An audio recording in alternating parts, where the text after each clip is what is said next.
cierto? Y para colocarle la música, escucharla primero y luego empezar a colocar y ver, como decía en este grupo, no, aquí estamos fallando, no, tiene que ser nuestra, no puede ser así, estamos fallando. Entonces, corregirse, es muy difícil llegar a un acuerdo cuando son diferentes personas, porque todos pensamos, no, pero no, tiene que ser una música moderna. Finalmente quedaron en un criollo, no sé cuál ha sido el último, que me fui hacia afuera, no escuché cuál fue el motivo por el cual escogieron un criollo, ¿no? Y el grupo de allá también lo he visto comprometido con el trabajo, ¿no? Es algo interesante cambiar una rutina y romper una rutina, ¿no? Si nosotros empezamos en nuestras aulas a innovar de diferente manera, según como lo dijeron, de acuerdo al contenido que ustedes tienen, vamos a lograr aprendizajes más significativos. También escuchaba aquí que decían, nos acordamos de nuestros profesores, aquellos que fueron buenos y aquellos que fueron malos. ¿Por qué? Porque los buenos nos exigieron, por ahí decían, ¿no? Los exigentes nos acordamos de ellos porque a través de eso nosotros hemos aprendido. Claro, porque si a ti te dejan una plana o una tarea, al hacerla, la estás interiorizando, ¿no es cierto? Va quedando ahí. Pero también nos acordamos de los malos, esos que de repente no nos enseñaron bien o por X motivo de repente nunca estuvieron a tiempo y siempre nos exigían de repente mucho más, no lo sé. Yo me acuerdo mucho de figuras literarias en el curso de literatura, que yo me saqué 4 en el examen. Jamás en mi vida me había sacado 4. He sido una alumna regular, ¿no? He sido una excelente alumna. De verdad que yo le prometí a la profesora que el próximo examen me sacaba 20, pero que me diera una oportunidad. Y yo no sé, lo estudié tanto, mi papá me ayudó muchísimo esa vez, y me saqué 20, porque yo no podía concebir que me pueda sacar 4, o sea, no entendí nada, ¿no? Y efectivamente no había entendido nada. Pero de esa profesora me acuerdo, ¿no? Como me acuerdo de aquellas bonachonas que nos aumentaban un punto, ¿no? Y todo ello. Es interesante traer a nuestra memoria aquellas, de repente, enseñanzas, añoranzas de nuestra juventud, de nuestra infancia, no lo sé, y saber que nosotros estamos caminando, ¿no? Tenemos un camino largo. Y mire, y ahora nosotros estamos en la posición de ellos, ¿no? Estamos enseñando. ¿Cuántas veces como alumnos hemos dicho, esta profesora, no, tú, no, hay que preguntarnos tú, que nos ha puesto 0, ¿no? Y entonces ahora nosotros tenemos que estar en parados frente a alumnos que de repente con sus diversos problemas, porque yo creo que antes no teníamos la cantidad de problemas, nosotros no llegábamos con estos problemas tan saturados a escuchar clases, ¿no es cierto? Y ahora estos chicos, ¿qué nos dirán? Si yo muestro unas diapositivas, 60, 62, 70 diapositivas, y leo, y el alumno viene de trabajar, de hacer su práctica, no lo sé, está sentado y al día siguiente tiene un examen y le vas a tomar exactamente lo de la diapositiva, pero le vas a poner el puntaje completo siempre y cuando esté de acuerdo a tu diapositiva. Entonces, ¿cómo se sentirá ese alumno? ¿Cómo se sentirá? Hace una semana atrás, un señor vino a un grupo de profesores que estábamos conversando y nos dijo que los estudiantes de ingeniería habían obtenido el título pero no tenían el mayor conocimiento de ello, ¿no? Y que él, siendo técnico nada más, tenía más conocimiento porque estaba en la experiencia, estaba en la práctica, que estos chicos que ya tenían el título. ¿A qué se deberá? ¿Qué pasará? ¿Solamente son factores cognitivos del alumno, factores ambientales del alumno, factores emocionales del alumno o del estudiante? ¿O tendríamos que ver nosotros algo allí? O de repente no solamente el alumno, nosotros, de repente también el sistema, ¿no? Entonces nosotros tendríamos que reflexionar al respecto de esa práctica que estamos haciendo para realmente lograr el aprendizaje que se necesita o que se espera según la asignatura que estamos nosotros dictando. Y nosotros, como yo lo he venido repitiendo, que esté de acorde a la competencia también de la asignatura. Y esa competencia tiene que estar de acuerdo al perfil del egresado. Hola, ¿cómo estás? Entonces, una vez más los felicito. Vamos a darnos un aplauso.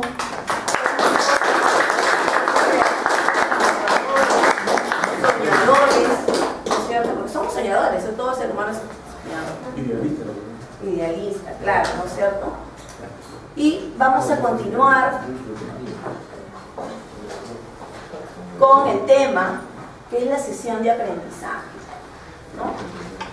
No sé si ustedes están cómodos así o regresan como ustedes deseen.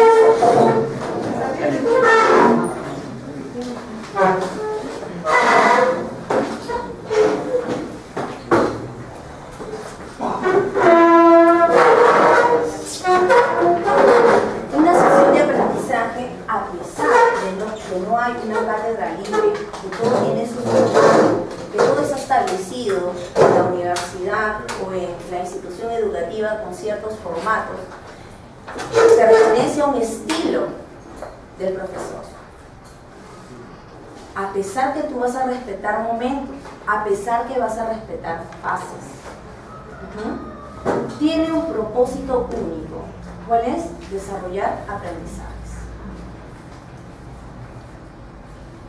Se supone que yo he estudiado ya a mis estudiantes. Hoy es más, de repente el curso no es la primera vez que lo dicto. Sé que en el camino de repente he obviado algunas cosas o de repente el orden de mis contenidos no ha sido el más idóneo. Eso yo tengo que evaluar y reflexionar respecto a esa práctica, ya con la experiencia anterior. Si bien es cierto, vuelvo a repetir, el sílabo está establecido, no lo puedo cambiar en el semestre porque es un documento oficial, pero sí lo puedo ir mejorando, tengo que ir apuntando las cosas en las que de repente faltó fortalecer o potenciar para que no vuelva a suceder en la siguiente asignatura. Estas situaciones de aprendizaje son las interacciones en realidad que el profesor tiene con el estudiante. Pero estas situaciones no solamente se va a dar profesor-estudiante, estas situaciones de aprendizaje también se va a dar estudiante-estudiante, porque los chicos también aprenden de los chicos. Y finalmente, también esta condición se va a dar en la interacción con el estudiante y el objeto de estudio. Es decir, que definitivamente una sesión de clase no puede ser netamente teórica, tiene que ser práctica. El chico tiene que hacer para poder internalizar.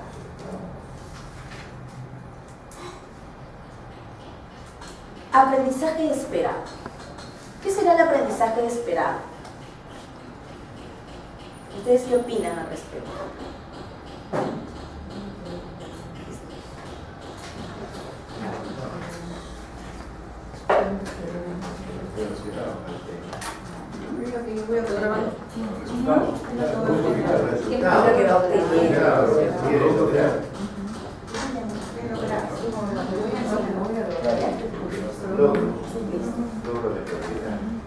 Es un logro de aprendizaje, ¿sí o no?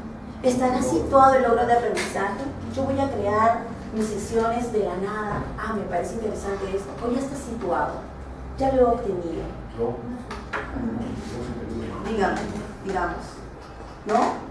Lo voy a obtener a través de mi sesión, pero ya tengo una meta donde tengo que llegar, porque tengo un sílabo, tengo una competencia, tengo una capacidad, ¿cierto? Entonces, yo tengo que esmerarme en esta sesión para que ese alumno o los estudiantes, recordemos que todos tienen ritmos y estilos diferentes, lleguen a ese aprendizaje. Entonces, María Montessori, es interesante el método Montessori, porque ¿qué hace? ¿Qué hace ella? Crea una estrategia para cada individuo, para cada estilo. Es decir, si hay 8 niños en un aula, son 8 estrategias diferentes, son 8 evaluaciones diferentes. Porque no todos los seres humanos piensan igual aunque estén en un momento. Por ejemplo, ahorita todos tienen diferentes concepciones. De repente están aquí, de repente están en otra cosa. No lo sé, pero todos estamos pensando en forma diferente. Luego tenemos una secuencia didáctica. ¿La hacemos la secuencia didáctica o no la hacemos? Sí, porque tenemos que planificar, ¿verdad? Tenemos que planificar en las fases, en los momentos. Tenemos que llegar al objetivo. Tenemos que lograr esa capacidad, ¿verdad? aquí se diseñan todos los procesos pedagógicos con los cuales vamos a, de alguna manera, despertar o instalarlos con los procesos cognitivos de los estudiantes.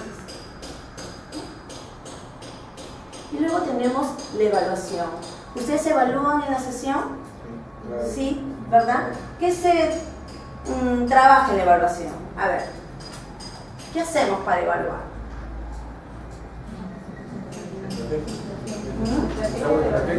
Estrategias de aprendizaje hacemos en evaluación. ¿Qué hacemos en la evaluación?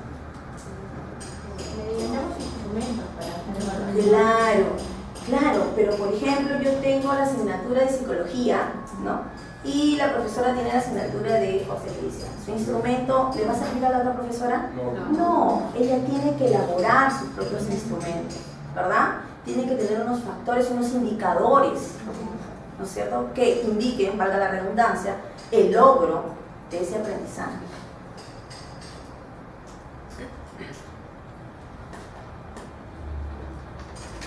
Elementos de una sesión de aprendizaje. Hemos estado hablando acerca del aprendizaje esperado.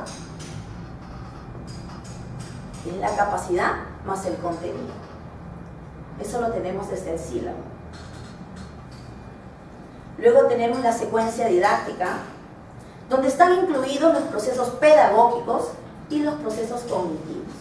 La semana pasada hablábamos de estrategias de enseñanza y también de estrategias de aprendizaje. Los procesos pedagógicos, ¿dónde se ubican? ¿En las estrategias de enseñanza o en las estrategias de aprendizaje?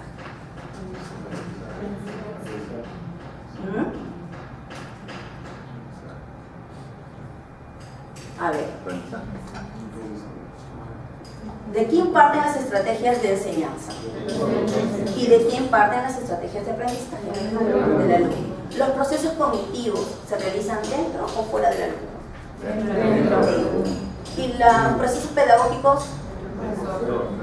Claro, entonces, procesos pedagógicos pertenecen a las estrategias de enseñanza, son los cuales van a estimular los procesos cognitivos o las operaciones mentales en los alumnos.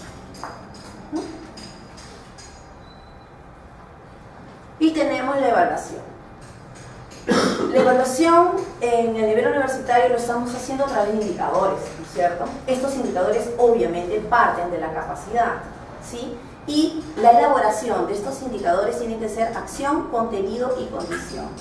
Que hasta hace unos años atrás se decía que ese era el orden, ¿no? Hoy en día se dice que el orden no necesariamente tiene que ser ese, pero debe tener esas tres condiciones. Claro, claro que sí, es permanente, ¿no? La evaluación es permanente, como la motivación, ¿no es cierto? Son procesos permanentes, pero aquí vamos a explicar un poquito los procesos pedagógicos, que son los procesos que realiza el docente. Entonces están dentro de las estrategias de enseñanza. Y luego los procesos cognitivos, que es el conjunto de acciones interiorizadas por el estudiante. Es lo que habíamos dicho antes, ¿verdad? Para que quede más clarito.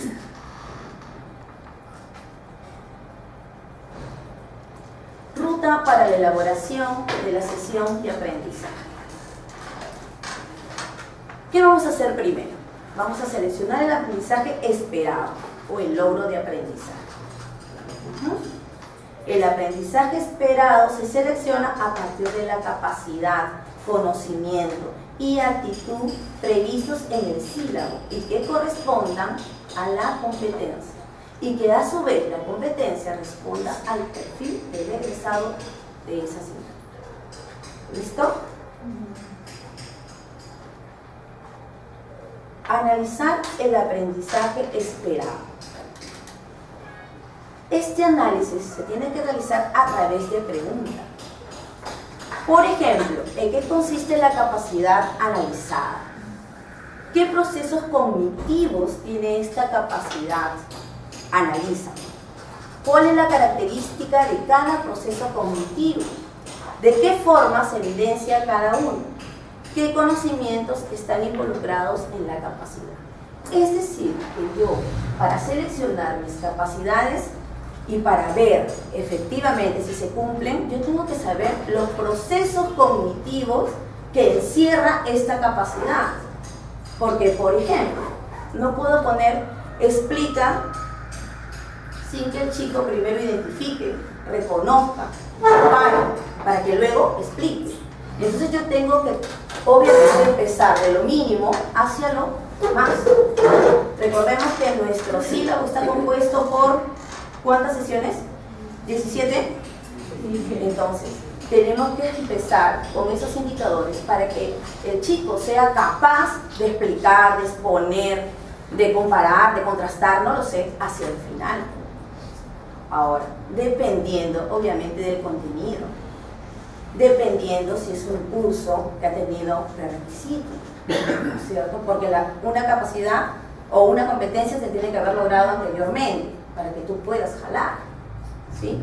Y también tienes que tener en cuenta si tu curso es requisito, porque si no logro en mi curso, ¿qué pasará con el siguiente? ¿Qué pasará? Aquí hay un ejemplo.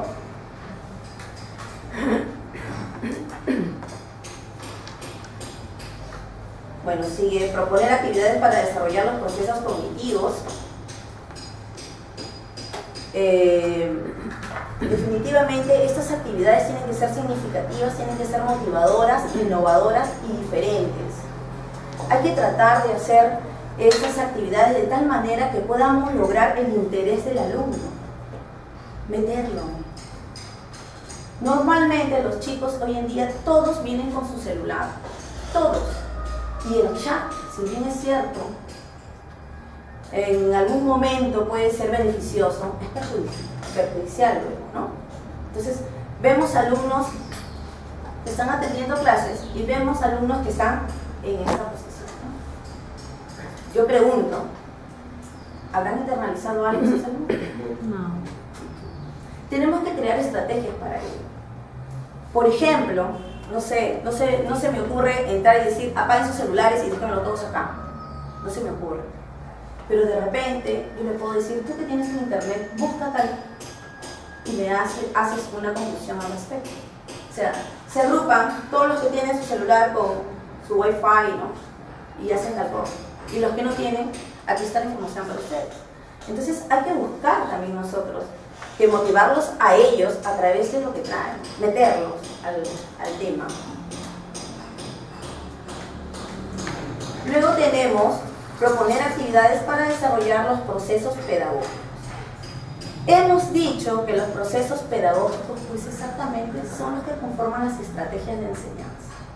Entonces nosotros que conocemos nuestro grupo tenemos que planificar, secuenciar esas estrategias, que no necesariamente nos va a dar resultado en todas las actividades o en todas las sesiones. Tenemos que ir cambiando. Tenemos que traer de alguna manera cosas o estrategias creadas por nosotros mismos. Es más rico, es más importante que tú crees una estrategia a través o a partir del problema que encuentras en tu aula. Recuerda que la sesión tú no la planificas, no es un documento oficial que está insertado en la institución, sino que tú la planificas, es tuya. Entonces puedes hacer innovaciones allí, respetando las fases, respetando los momentos. Este es el ejemplo que les decía. Es una parte, ¿no? Un cartel de capacidades y sus procesos cognitivos. Esto es una tabla de Maslow. Y tiene la capacidad específica comparar. Parte de acá. Define comparar como la capacidad para cotejar dos o más elementos, objetos, procesos y fenómenos con la finalidad de encontrar semejanzas y diferencias. Procesos cognitivos, recepción de información, identificación de las características individuales, contrastación de características de dos o más objetos. Es decir, que para el alumno llegue a esto, ¿qué tendría que hacer? Esto primero y luego esto de acá. Características de los procesos. Aquí nos explica las características del proceso cognitivo. Recepción de la información es el proceso mediante el cual se lleva la información a las estructuras mentales. Identificación de las características individuales es el proceso mediante el cual se identifica o señala los diferentes elementos. Y la concentración de características es el proceso mediante el cual se contrastan las características de dos o más elementos. Otras capacidades que pueden ser sus sinónimos: cotejar, contrastar. ¿Cómo evidenciamos? El estudiante compara cuando encuentra elementos comunes o aspectos distintos entre fenómenos que observa, hace cuadros comparativos, cuadros paralelos, ¿no es cierto? Aquí estamos nosotros evidenciando.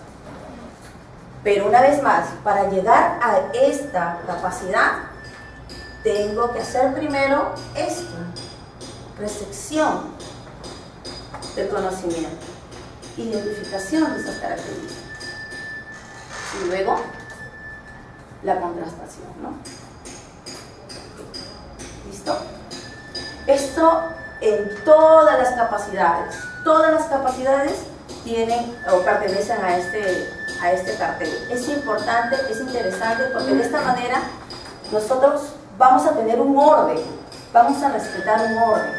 Por eso les decía, en su sesión 1, que bien es cierto, tienen su contenido, pero es su diagnóstico también.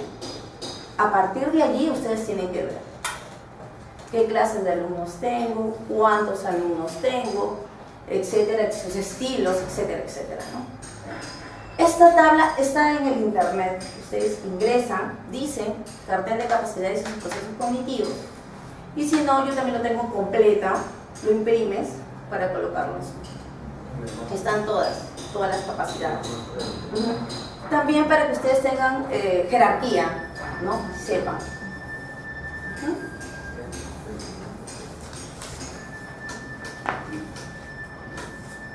Luego tenemos elaborar la secuencia didáctica. Esto es importante que nosotros podamos recordar estos procesos cognitivos que tiene que desarrollar el alumno, por justamente eso, para tener un orden, para no ir de lo complejo a lo simple, sino ir de lo simple a lo complejo. El ser humano aprende así, de lo simple a lo complejo. Formular los indicadores de evaluación, esto es importante también.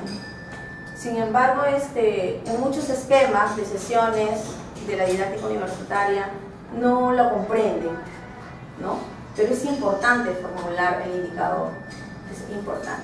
Primero, porque el indicador no solamente es, o se selecciona o se realiza, se confecciona con un fin calificativo, con un fin que tú puedas ponerle 20, 18, 19, sino también para que tú puedas reflexionar acerca de la práctica y reajustar algunas cosas. Para eso es el indicador. Finalmente, la evaluación no es solamente para el alumno, la evaluación también es para el profesor. Si el 50% de mi clase no entiende, ¿qué sucede? El 50% de la clase está en otras cosas, o de repente mis estrategias solo llegan al 50% y el otro 50% no. Por diversos factores, no precisamente porque esté mal la estrategia, porque ya sabemos que cada uno aprende de manera diferente. Entonces, eso podría ser motivo de análisis o no. Claro que sí. Ahora, si todos aprenden excelentemente, bien, ¿no? Estamos bien.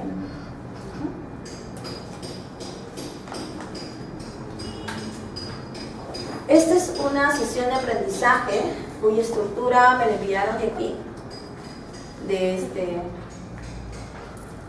de aquí de la universidad, y consta de la primera parte, son los datos informativos. La segunda parte tiene un contenido que necesariamente vas a tener que colocar ahí el título, ¿no? El título de tu sesión.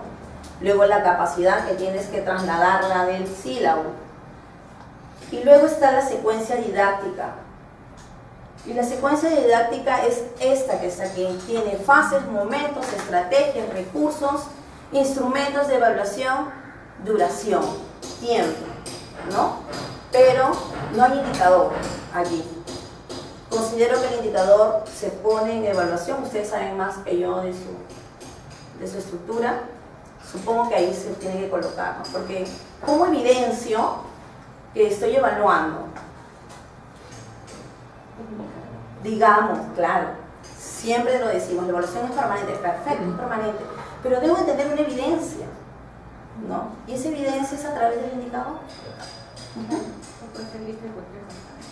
Claro, lista de cotejo es el instrumento, digamos, ¿no? La lista de cotejo ustedes saben que es una serie de características y es dicotómica, ¿no? Sí o no, ¿verdad? O el símbolo que ustedes quieran colocarle, pero ahí solo se evalúa en lista de cotejo si logró o no logró. Ahí no hay proceso, ahí no hay medios.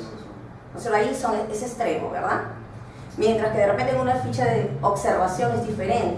Ahí ya tú le pones la escala, ¿no? En proceso, inicio, proceso, logrado, no lo sé, ¿verdad?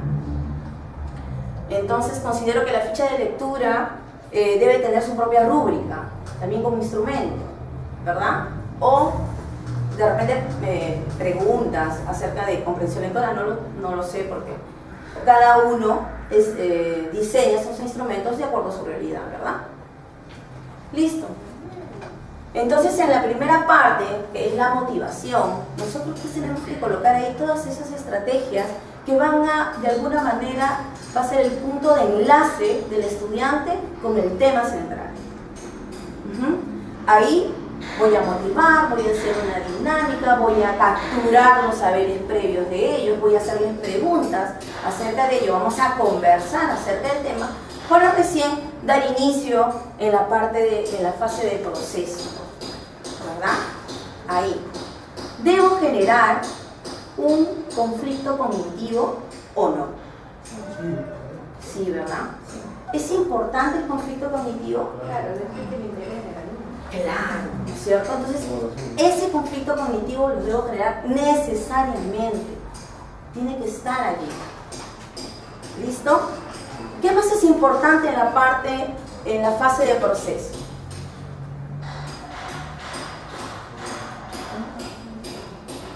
Dentro del proceso, ¿qué más es importante? Vamos a cambiar la pregunta. ¿Qué personaje tiene que resaltar en esta fase? El docente. Las estrategias entonces de enseñanza, ¿verdad? Entonces, aquí se tiene que ver la secuencia, la planificación, cómo tú has diseñado tus diapositivas, si utilizas diapositivas, ¿no? Cómo tú has el orden, cómo lo estás haciendo, cómo estás logrando ese orden, cómo vas a hacer, qué evaluación vas a poner ahí, una heteroevaluación, una coevaluación, una autoevaluación, ¿qué vamos a hacer ahí? Eso es parte de ustedes. Ahí hay una planificación ardua, yo digo que es ardua. Esto no es cuestión de que ahorita lo hago, no hice mi sesión, dentro de 10 minutos la hago. No, este es un proceso mental también para nosotros. Y es importante, y por eso el Estado nos paga, ¿cuánto nos paga? 30 soles, imagínense. Imagínense, o sea, por preparar tu clase te pagan 30 soles mensuales, no diarios. Entonces, esta es la tarea básica, ¿no? Y finalmente tenemos la fase de salida, que es donde está la evaluación. Pero hay un proceso importante aquí, que es el recuento. Y chicos, ¿qué aprendimos el día de hoy? El proceso metacognitivo. ¿Cómo viniste y cómo sales? Ese es importante. Claro, ¿qué interiorizaste? ¿Qué enseñanza que llevas? ¿Aprendiste hoy? Eso es importante. No simplemente voy a sacar mi lista de cosas, decir tú sí, tú no, tú sí, tú no, chao, me voy. No, es también conversar. Y de repente por ahí alguien nos dice, no aprendí nada el día de hoy. Y eso va a ser un punto de conversación con ese alumno. Ahí ya empieza a surgir la enseñanza personalizada. Porque él puede haber estado muy atento, pero sus procesos emocionales de repente no capturó el aprendizaje, no lo sé. Y eso es todo. ¿Es difícil o fácil? Es fácil, sí, es fácil, de verdad sí. Más aún en aquellas personas que están en el ejercicio, ¿no? Más aún nosotros que ya estamos, ya no debemos cometer errores, ¿no? Pero siempre se cometen errores porque somos humanos. Yo estaba revisando, porque ya nos toca iniciar las clases en la otra universidad a partir del 27 y tenemos que armar todos una carpeta, pues, ¿no? Entonces, ¿qué? ¿Cómo es posible que esto hayamos puesto así, no? O sea, horrorizada de lo que habíamos puesto, ¿no? Entonces, sí, siempre hay que mirar, hay que reevaluarse, ¿no? Nuevamente hacerlo. Esta estrategia me dio resultado, esta no. Es importante eso. Siempre, en todo momento, no solamente cuando vamos a enseñar, sino en todo momento de nuestra vida. ¿Alguna pregunta?